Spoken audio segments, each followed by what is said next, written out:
Could Verstappen be actually gone from Red Bull by the time pre-season testing kicks off in January for the new regulations to another team? Well, I have a wild theory, and it centers around Helmut Marko, and I'm going to need you to bear with me. So look, obviously yesterday we covered the fact that Helmut Marko was likely leaving Red Bull. As of today, that has been officially confirmed, which we kind of expected given where the sources were coming from of these rumors.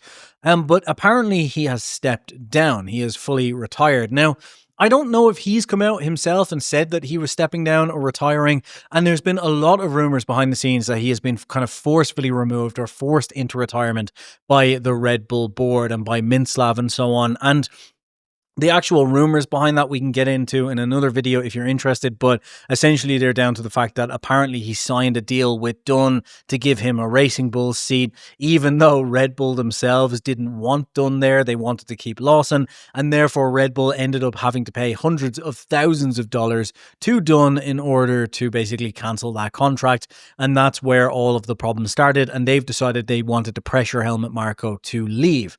Now, the fact that he is, quote unquote, stepping down or retiring might be very, very important in my theory as opposed to being removed, but I'll get to that a little bit later on. Now, the theory you can probably imagine has me thinking, is there a way that Helmut Marko leaving coincides with the fact that, Verstappen didn't seem that pushed about the title at the end in terms of he was trying to win the race, but he didn't try to do anything in terms of backing people up. Red Bull didn't do anything kind of crazy in order to win the championship, which I understand, but also found a little bit odd. And then also the fact that, GP was so upset, the way the team kind of rallied around everything. Now, I know GP, and I did mention this yesterday or the day before, I know GP has had some personal issues, so this may be completely unrelated as well, but this has been percolating in my head, and I just kind of wanted to spew it out onto the screen and see what you guys think. But essentially, what I'm getting at here is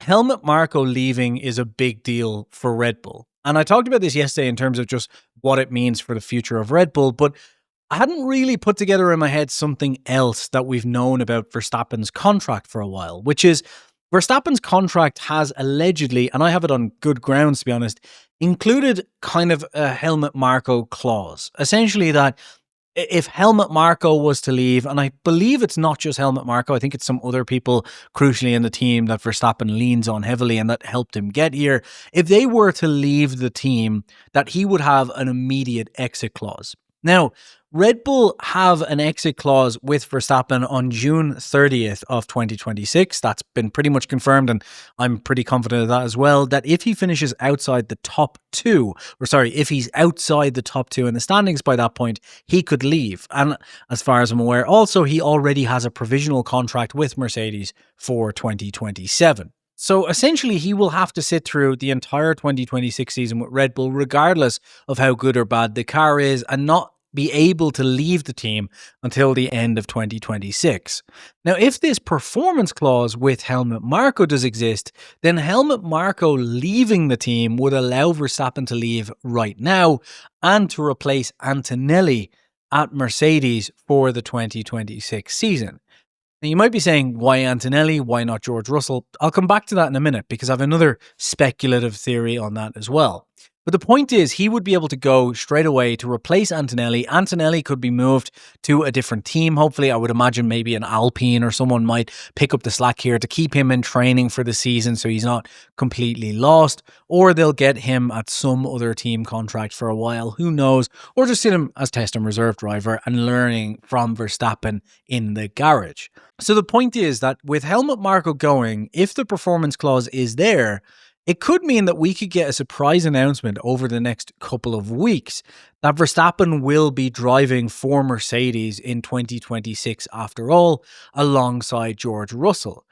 Now, this has a few elements to me that I just find incredibly interesting if this bonkers theory was to take hold. Let's just get one thing out of the way first. This performance clause in his contract could very much be a complete nothing burger at the moment, for the simple reason that there may be something in there, and I would expect there to be something in there that if Helmut Marko is to step down or retire of his own accord, that the part of his contract doesn't basically trigger, so that Helmut Marko can't just decide, okay, Max, you want to leave, bring me with you to Mercedes and I'll retire right now.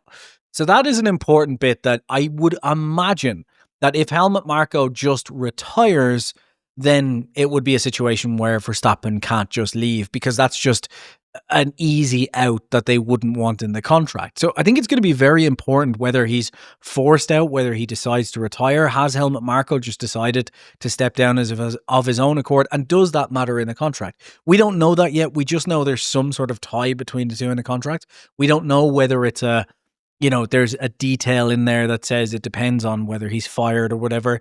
I would imagine it depends on whether he's fired. But given that it very much sounds like he's being forced out, and given that Helmut Marko was supposed to be there for 2026 and this is coming so late, I wouldn't be surprised if him being forced out still counts. Basically, if Helmut Marko says, sure, you need to say you're firing me for the contract purposes, but then I'll leave of my own accord.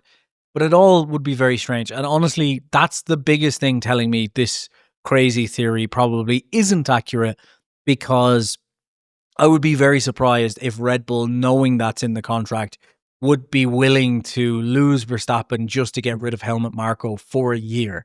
So that's why I think that's where I think the biggest problem with this whole theory is. Now, the second part of this theory that is very interesting to me is, look, obviously, I think him going to Mercedes, the thinking would be, well, obviously he's going to replace George Russell, right? That would be the assumption. However, George Russell has a very interesting contract for 2026. Technically, he has a 1+1, okay? However, he has a 1+1 with very critical terms for 2027. The contract must be, or will be, taken up for 2027 as long as he beats his teammate. Probably see where I'm getting at here as well. Because obviously going into 2026, you'd be pretty well assumed that, George would be able to beat Antonelli. It's only Antonelli's second season. George is incredibly confident in the Mercedes team. He's incredibly consistent, and you would assume that over the season he would beat Antonelli. What if Antonelli isn't his teammate? Well, then he has everything on the line, because basically he'll have to beat Verstappen by the end of 2026. And if he does, then, it's a very easy one for Toto, because he gets to keep two world-class people in there. Max Verstappen, who'll only get better as he sinks into the team more, and George Russell, who was able to beat Max Verstappen, or he gets his dream team of Max Verstappen and Antonelli. And Antonelli obviously will have to step back for a while, but that would all add up as to why there's been so much niceties between the two. And I thought maybe, and look, obviously we think it's just because they're probably going to be teammates in 2027, and Max is genuinely actually a nice guy outside of the press and so on, as they're kind of paint him. But, there have been very pally there, and it could be a situation of they know what's coming, and therefore, this is all playing out. So that's another interesting one that adds to this. But the biggest part for me is it would make sense as to why, Verstappen was so kind of laxy at the end about everything, and why he was so like, look, I have 4. And I think part of it is just Max is just happy with having 4 titles. So there might be nothing more to it than that. But it could also have been, look, guys, we're just going to go out there. We're going to do our best. We're going to win the race because it's our last race together. You know what I mean? Like, that could be the genuine reason.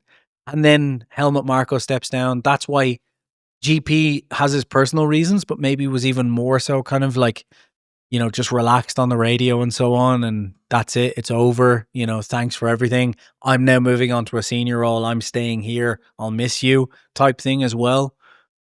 I don't know. It's a crazy theory, but basically what I'm saying is I would not be surprised if all of this has kind of worked itself out to where Helmut Marko is just waiting for them to sign off on him being forced out. And then all of a sudden we get an announcement that Verstappen will drive with Mercedes for 2026. Mercedes worked something out with Antonelli to put him in the Alpine.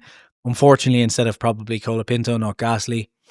Or maybe alongside Colapinto, because then they'll have a ton of money from Mercedes and Mercado Libre next year. But yeah, can you imagine the scenes? It's a wild theory, but it would be absolutely bonkers if it were to happen. Let me know what you think. Not news or anything, just interesting.